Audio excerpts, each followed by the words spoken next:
Hello friends, இன்றைக்கி நம்ம குட்டி கதை ஸ்பாட்டில் ஒரு கதை சொல்ல வந்திருக்கேன். நம்மளோட வீடியோவை நிறைய பேர் பார்க்குறீங்க, சப்ஸ்கிரைப் பண்ணிவிட்டு வீடியோ பாருங்கள். இன்றைக்கி கதையோட டாபிக் வந்து ஒப்பந்தமும் தண்டனையும். ஒரு கிராமத்தில் வந்து 4 திருடங்க இருக்காங்க. அவங்க சின்ன சின்ன திருட்டெல்லாம் செய்கிறவங்க கிடையாது. பெரிய பெரிய திருட்டு, நிறைய பணத்தை கொள்ளையடிக்கிறது, நகைங்களை கொள்ளையடிக்கிறது, அந்த மாதிரி ஆளுங்க. அவங்களுக்கு வீடெல்லாம் எதுவும் கிடையாது. இவங்க அடிச்சுட்டு வந்த நகையை எங்கேயாவது பதுக்கி வைக்கணும் இல்லையா? அப்போ ஒரு பாட்டியை பார்த்து, இந்த மாதிரி நாங்கள் கொண்டு வர நகையை பணத்தெல்லாம் நீங்கள் பத்திரமா வச்சுருந்தீங்கன்னா உங்களுக்கு பணம் கொடுப்போம் அப்படின்னு சொல்கிறாங்க. அந்த பாட்டியும் சரின்னு ஒத்துக்கிறாங்க. லாக்கரு, பீரோலாம் அந்த காலத்தில் கிடையாது இல்லையா? பெரிய பெரிய பானை தானே. அந்த பானைக்குள்ளார அந்த பணத்தை போட்டு, நகையை போட்டு அந்த பாட்டி வச்சுருக்காங்க. இவங்க 4 பேருக்குள்ளரே ஒரு ஒப்பந்தம் போட்டுக்கிறாங்க. நாங்கள் 4 பேருமே வந்து கேட்டால் மட்டும்தான் நீங்கள் அந்த பானையை கொடுக்கணும் அப்படின்னு சொல்லிட்டு.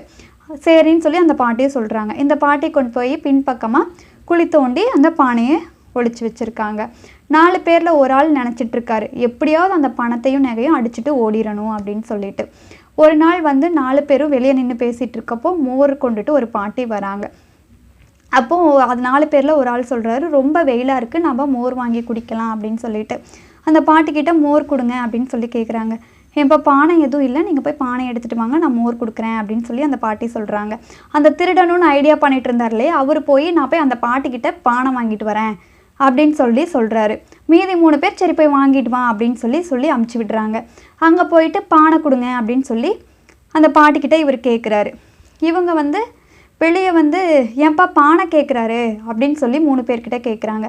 ஆமாம் பானை தான் அப்படின்னு சொல்லி கொடுத்து விடுங்க அப்படின்னு சொல்லி அவங்க சொல்கிறாங்க. இந்த பாட்டி வெறும் பானைன்னு நினைக்காம அந்த புதைச்சி வச்சுருந்தாங்களே அந்த பானைன்னு நினச்சி ஏன்பா பின்னாடி பக்கமாக போச்சு வச்சுருக்கேன், வா கொடுக்குறேன் அப்படின்னு சொல்லி கூட்டிகிட்டு போய் தோண்டி எடுத்து அந்த பானையை கொடுத்துட்டாங்க. இவன் வந்து திருடிட்டு பின்பக்கமாகவே ஓடிட்டான்.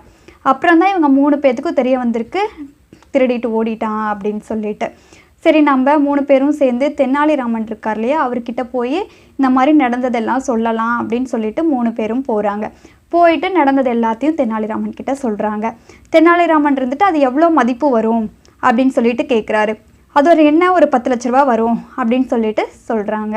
அப்படியா, இது எல்லாமே நானே தரேன், நீங்கள் வந்து 4 பேரும் சேர்ந்து போட்ட ஒப்பந்தம் இருந்ததில்ல அந்த பாட்டிக்கிட்ட, 4 பேரும் வந்தால் தான் கொடுக்கணும் அப்படின்னு சொல்லிட்டு, அதே தான் நானும் சொல்கிறேன், நீங்கள் 4 பேரும் சேர்ந்து வந்தால் இந்த காசை கொடுக்குறேன் அப்படின்னு சொல்லிட்டு.